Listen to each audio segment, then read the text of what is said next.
ಆದಿಕಾಂಡ ಅಧ್ಯಾಯ 10. ನೋಹನ ಮಕ್ಕಳಿಂದ ಉತ್ಪತ್ತಿಯಾದ ಜನಾಂಗಗಳ ಪಟ್ಟಿ. ನೋಹನ ಮಕ್ಕಳಾದ ಶೇಮ್, ಹಾಮ್, ಯಫೇತರ ವಂಶದವರ ಚರಿತ್ರೆಯು. ಜಲಪ್ರಳಯವಾದ ಮೇಲೆ ಅವರಿಗೆ ಮಕ್ಕಳು ಹುಟ್ಟಿದರು. ಯಫೇತನ ಸಂತಾನದವರು ಯಾರೆಂದರೆ Gomer, Magog, ಮಾದೈ, Javan, Tubal, Meshech, Tiras ಎಂಬವರೇ. ಗೋಮೆರನ ಸಂತಾನದವರು ಅಸ್ಕೆನಸ್, ರೀಫತ್, ತೋರ್ಗಮ್ ಎಂಬವರು. ಯಾವಾನನ ಸಂತಾನದವರು ಎಲೀಷಾ, ತಾರ್ಷೀಷ್, ಕಿತ್ತೀಮ್, ದೋದಾ ಎಂಬ ಸ್ಥಳಗಳವರು. ಇವರು ಸಮುದ್ರದ ರೇವುಗಳಲ್ಲಿ ಹರಡಿಕೊಂಡರು. ದೇಶ, ಭಾಷಾ, ಕುಲ, ಜನಾಂಗಗಳ ಪ್ರಕಾರ ಇವರೇ ಯಫೇತನ ವಂಶದವರು. ಹಾಮನ ಸಂತಾನದವರು ಯಾರೆಂದರೆ ಕೂಷ್, ಮಿಚ್ರಯಿಮ್, ಪೂತ್, ಕಾನಾನ್ ಎಂಬವರೇ.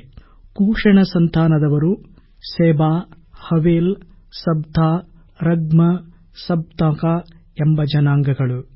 ರಗ್ಮ ಸಂತಾನದವರು ಶೆಬಾ, ದೆದಾನ್ ಎಂಬ ಜನಾಂಗಗಳು. ಕೂಷನು ನಿಮ್ರೋದನನ್ನು ಪಡೆದನು. ಅವನು ಪರಾಕ್ರಮದಿಂದ ಮೊದಲನೆಯ ಭೂರಾಜನಾದನು. ಅವನು ಅತಿ ಸಾಹಸಿಯಾದ ಬೇಟೆಗಾರನು. ನಿಮ್ರೋದನಂತೆ ಅತಿ ಸಾಹಸಿಯಾದ ಬೇಟೆಗಾರನೆಂದು ಈಗಲೂ ಹೇಳುವುದುಂಟಲ್ಲ. ಶಿನಾರ್ ದೇಶದಲ್ಲಿರುವ ಬಾಬೆಲ್, ಎರೆಕ್, ಅಕ್ಕದ್, ಕಲ್ನೆ ಎಂಬ ಪಟ್ಟಣಗಳೇ ಅವನ ರಾಜ್ಯದ ಮೂಲ ಪಟ್ಟಣಗಳು.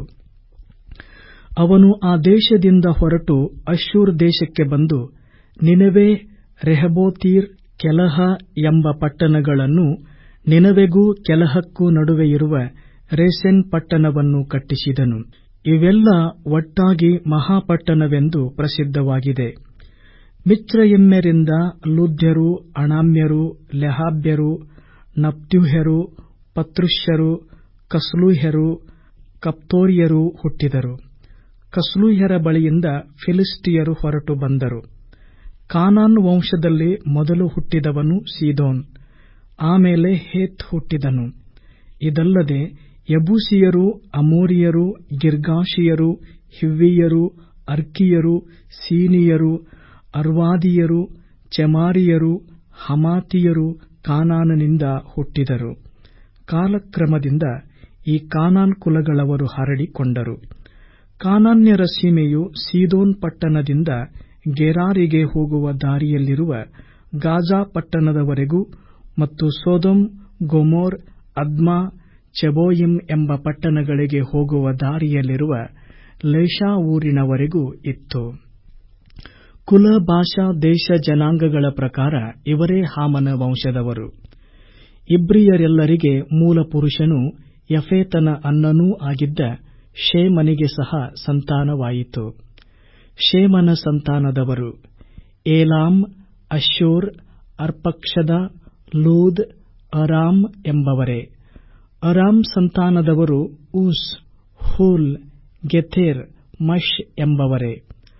ಅರ್ಪಕ್ಷದನಿಂದ ಶೆಲಹನು, ಶೆಲಹನಿಂದ ಎಬರನೂ ಹುಟ್ಟಿದರು. ಎಬರನಿಗೆ 2 ಮಕ್ಕಳು ಹುಟ್ಟಿದರು. ಒಬ್ಬನಿಗೆ ಪೆಲೆಗೆಂಬ ಹೆಸರು. ಅವನ ಕಾಲದಲ್ಲಿ ಭೂಮಿಯ ಜನಗಳು ವಿಂಗಡವಾದವು. ಅವನ ತಮ್ಮನ ಹೆಸರು ಯೋಕ್ತಾನ್. ಯೋಕ್ತಾನನ ಸಂತಾನದವರು Almodad, Sheleph, Hazarmaveth, Jerah, Hadoram, Uzal, Diklah, Obal, Abimael, Sheba, Ophir, Havilah, Jobab ಎಂಬ ಸ್ಥಳಗಳವರು. ಈ ಕುಲಗಳೆಲ್ಲ ಯೋಕ್ತಾನನಿಂದ ಹುಟ್ಟಿದವು. ಇವರ ನಿವಾಸವು ಮೆಷಾ ಸೀಮೆ ಮೊದಲುಗೊಂಡು ಮೂಡಲಲ್ಲಿರುವ ಸೆಫಾರ್ ಎಂಬ ಬೆಟ್ಟದವರೆಗೂ ಇತ್ತು. ಕುಲ, ಭಾಷಾ, ಜನಾಂಗಗಳ ಪ್ರಕಾರ ಇವರೇ ಶೇಮನ ವಂಶದವರು. ಸಂತತಿ, ಜನಾಂಗಗಳ ಪ್ರಕಾರ ಇವರೇ ನೋಹನ ವಂಶದವರು. ಜಲಪ್ರಳಯವಾದ ನಂತರ ಭೂಮಿಯ ಮೇಲೆ ಹರಡಿಕೊಂಡ ಜನಾಂಗಗಳವರು ಇವರೇ.